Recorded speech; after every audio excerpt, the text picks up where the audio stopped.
சிவகாமி இன்னைக்கு உங்க செகண்ட் சாப்டர்ல ஒரு இம்பார்ட்டன்ட் சம் 2 மார்க் நடத்துறேன். இப்போ பாத்தீங்கன்னா exercise 2.1ல 4th some I59 plus 1/I59 இதுதான் சம். நம்ம முதல் இந்த பார்ட்டை சால்வ் பண்ணிக்குவோம். I59 நமக்கு எப்படி ஸ்ப்ளிட் பண்ணுவோம்னா எப்பயுமே நம்ம 4ஆல டிவைட் பண்ணுவோம். கிவன் பவரை 4ஆல டிவைட் பண்ணுவோம். டிவைட் பண்ணா நமக்கு என்ன கிடைக்குது? ரிமைண்டர் 3 கிடைக்குது. இப்போ ஸ்ப்ளிட் பண்ணல I power 4 into 14 into I power 3ன்னு வந்துச்சு. எப்பவுமே 4 பவர் ரிமைண்டர் 0 ஆகுது 1 ஆயிடுச்சு. ரிமைனிங் I cube நமக்கு -i. ஸோ இதோட வேல்யூ என்னது? -i. உங்களுக்கு ஏற்கனவே ஐயோட வேல்யூஸ்லாம் தெரியும்ல.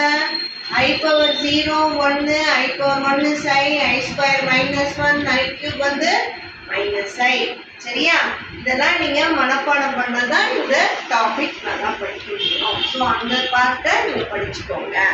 இப்போ இதோட ரெசிப்ரோக்கல் தான் 1/I59. அப்போ இது -i தான் I59. அப்போ 1/-i வருது. இப்போ -i டினாமினேட்டர்ல இருக்கிறத காஞ்சுகேட் எடுத்து I/i மல்டிப்ளை. இப்போ I/-i² வருது. I² வேல்யூ என்னது? -1. அப்போ மைனஸ் ஆஃப் மைனஸ் என்ன ஆகுது?